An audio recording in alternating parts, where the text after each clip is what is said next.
Good afternoon. Great to have you with us at 4 o'clock. Hope you've had a good Monday. I'm Dustin Grove. And I'm Felicia Lawrence. Thanks so much for watching us at 13 News at 4. We've got a lot to get to, all those stories, plus the death of TV star Malcolm Jamal Warner. We've been talking about this all afternoon. We just learned where the actor was when he died, who he was with, and the tragic circumstances surrounding all of it. We'll have that ahead as well. But we start here at 4 o'clock. With the success this weekend coming from IMPD when it comes to curfew enforcement. Metro Police tell us even with the thousands of people downtown and the big events, no juveniles were caught breaking curfew. Ashton Hackman is in studio with us this afternoon. And Ashton, IMPD says that the curfew blitz was a success. Yes, it was. And it wasn't just All-Star night on Saturday. It was Friday night as well. You might know tons of people downtown this weekend. Metro Police tell us both nights remained peaceful and safe. And above all, they didn't have to pick up any kids for breaking curfew. Of course, this is a story we covered all last week. Downtown was no doubt the place to be over the weekend with the WNBA All-Star game and the Indiana Black Expo. Metro Police said there were plenty of kids downtown. Many were there with their parents. It's a sight we like to see. And when the events wrapped up, police said they didn't have to have any problems with kids going home. A peaceful weekend after countless weekends filled with gun violence. What we saw this weekend is exactly what we want to see. We saw a lot of kids and families out, and they had adults with them. Kids are welcome to come downtown. It's the lack of supervision that starts to create problems.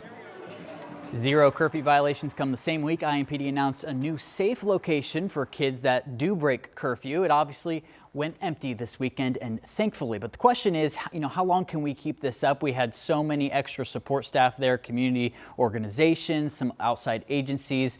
But IMPD, they're dealing with some staffing shortages. So can they keep it up? We'll talk about that coming up at 5. Yeah, that's the big question. All right.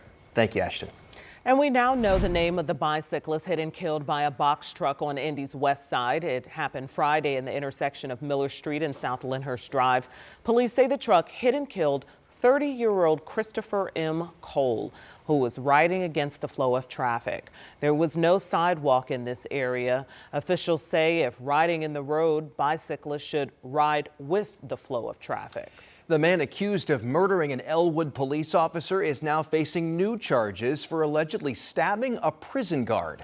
Carl Boards II is accused of stabbing the guard back in April at the state prison near Peru. Prosecutors say there's body camera video of the incident. They say Boards used a homemade metal weapon and said he was, quote, built for this. The guard is expected to be okay. Boards now faces multiple charges, including attempted murder. He's already facing the death penalty, accused of shooting Officer Noah Chanovez during a traffic stop back in 2022. Now to a deadly crash under investigation right now on Indy's east side. It happened as the morning rush was winding down just before 9 near Post Road and I-70. Here's the scene right here. We spoke with an officer earlier today about what they believe happened. Investigators believe that the red sedan was exiting off of the I-70 off-ramp onto North Post Road and making a left-hand turn to go northbound when that vehicle was struck by the silver truck, which was traveling southbound on North Post Road when the collision occurred. Of course, there's been a loss of life in this, and we recognize that the family is going to be getting that knock on the door that no family wants to get. So our hearts are with them, and our investigators are going to be working hard to determine what led up to this and what the cause of this accident was. A tragic scene there for sure. The woman driving that red sedan died. The driver of the silver truck is in the hospital and cooperating with police. Police say at this point they don't believe either driver was impaired in any way. All right, we have some weather to talk about as we've been seeing certainly some humidity, certainly some showers in specific areas. Yeah. Sean is here to break it all down. More downpours on the way. Yeah, in the western part of the state, west, southwest, it looks to be. There's going to be about half of us that won't have a drop of rain here. And tomorrow morning might be your last chance to take a nice little deep breath in. It's going to be relatively pleasant. Okay. Before we turn it back up. Oh, crank it up. All right, yeah, we're going to get you here.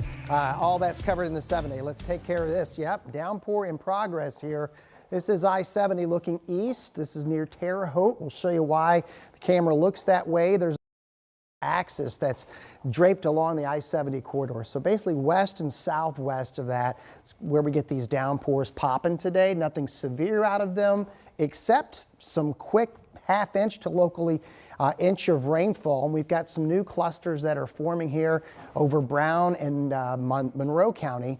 There's IU's campus, there's Lake Monroe, there's Lake Lemon. So fair game for some heavy hitters here. Don't have a lot of lightning with them right now. Most of this is going to be some downpours of rain.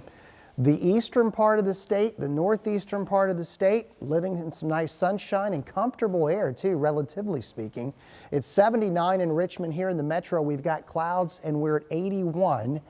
Dew point temperatures range from the lower 60s to the middle 70s. That's the boundary that we're talking about. And that air is going to be key for tomorrow morning. I'll have more on that and when we're sweating it out big time in the 7-day forecast here in just a few minutes. All right, we'll see you then, Sean. Thank you. Well, we are coming off of a busy weekend after the WNBA All-Star game. Really, it's been the talk of the town all month, hasn't it? All month long, people waited for this. And now that the weekend has come and gone, we actually wanted to hear from local businesses about the impact they saw from the game. So our Ella Rhodes, she went to check in with a few of the businesses, and what are they sharing? Yeah, guys, it was so busy, as you know. I know you guys are out there for a bit too leading up to the game. A lot of businesses just say they were happy to see a lot of people out and about, and it did help out with the business. You know, summertime, it gets a little slow. So yeah, they were saying that it looked good, and Visit Indy said around they expected 70,000 people, which is a lot, as we all know. Now, Pacer Sports and Entertainment says the All-Star game and the three-point competition were both completely sold out. Now, we also checked in with the Omni Hotel. They told us they were at 95 to 100% capacity for the weekend. Then when it comes to restaurants and bars, they told us they were pretty busy, but nothing record-breaking. The District Tap right down the street from Gamebridge says they had steady business on Friday and Saturday. But they think if Caitlin Clark was on the court, they say they would have seen some more people. It would have been tremendous to see her play, especially being in Indianapolis and what she's done for the WNBA in general. I still feel like they had a really good sellout crowd, but it would have brought a lot of extra people wanting to just be here for the atmosphere and see her play.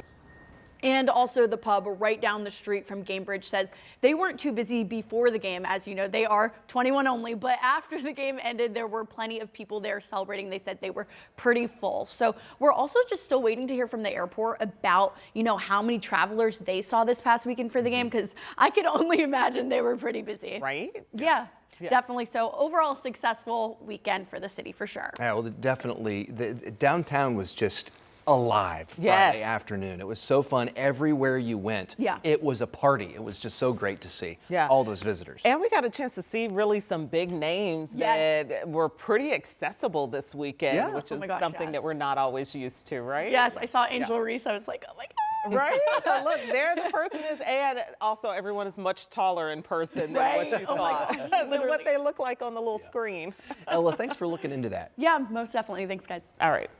Well, still no official word whether Caitlin Clark will hit the court when the Fever take on the New York Liberty tomorrow. But it's not looking all that likely. Head coach Stephanie White says Clark is progressing after that groin injury last week, but they're taking it day by day. She's meeting with doctors today and tomorrow. Remember, she did not play, as we mentioned. She did not play over the weekend in the All-Star game or the Skills Challenge. We talked about it today with teammate Kelsey Mitchell. Watch.